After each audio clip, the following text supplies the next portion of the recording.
NDA में मचे घमासान के बीच में सुशील मोदी ने एंट्री ले लिया है।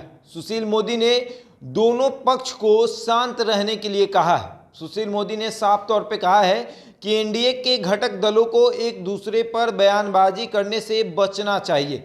बयान देने से बिहार की जनता ये समझ लेगी कि एनडीए कमज़ोर हो गया है, विपक्ष ये समझेगा कि एनडीए कमज़ोर हो गया है। सुशील मोदी ने कहा है कि किसी एक विभाग में अगर कोई खामियां है तो उसका दोषी उस विभाग का मंत्री नहीं होता, बल्कि पूरी सरकार दोषी होती है।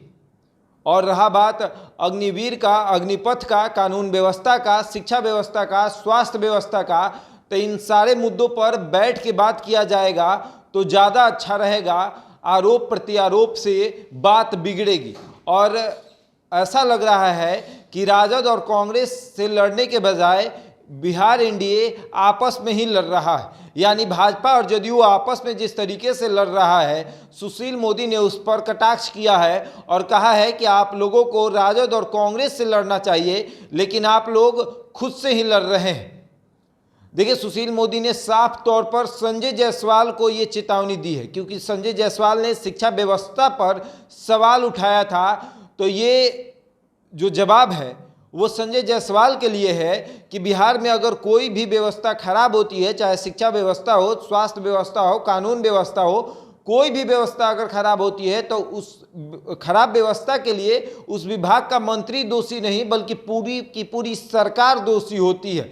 यानी अगर शिक्षा व्यवस्था बिहार में खराब है तो उसका दोषी शिक्षा मंत्री नहीं, बल्कि पूरी सरकार दोषी है। यानी भाजपा और जदयू की जो सरकार यहाँ पर एनडीए की सरकार है, वो सरकार दोषी है। सुशील मोदी ने साफ तौर पर ये हिदायत दे दी है कि आप लोग आपस में लड़ना बंद कर ले, नहीं तो जो लोग हैं, बिहार की जनता जो है वो समझेगी कि एनडीए कमज़ोर हो गया है और लोग समझना शुरू भी कर दिए हैं कि एनडीए कमज़ोर हो गया है। देखिए, बिहार के पूर्व उप मुख्यमंत्री रह चुके हैं सुशील मोदी और अभी राज्यसभा सांसद हैं। तो ऐसे में नीतीश कुमार के बेहद करीब माने जाते हैं सुशील मोदी, और जब तक वो बिहार में थे तब तक नीतीश कुमार भाजपा के साथ पूरे मिलकर रहते थे और ना ही भाजपा के कोई मंत्री और विधायक नीतीश कुमार के ऊपर उंगली उठाते थे।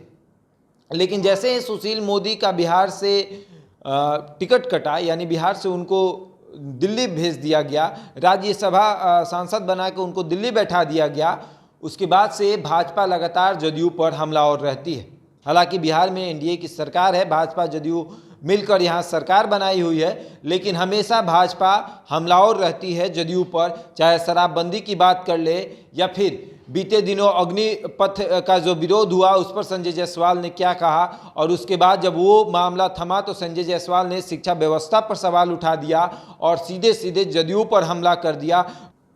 वहीं दूसरी तरफ जदयू के सभी प्रवक्ताओं ने संजय जायसवाल को नसीहत दे दिया कि शिक्षा व्यवस्था बिहार में जो खराब है उसके लिए केंद्र सरकार दोषी है, क्योंकि केंद्र सरकार ने राज्यपाल को बैठाया है और राज्यपाल जो होते हैं उन्हीं के अंदर बिहार की शिक्षा व्यवस्था आती है, जिसकी वजह से यूनिवर्सिटी में लेट एग्ज़ाम हो रहा है और इसकी दोषी केंद्र सरकार है, ना कि बिहार में बैठे शिक्षा मंत्री जो कि जदयू के हैं विजय कुमार चौधरी, वो दोषी हैं।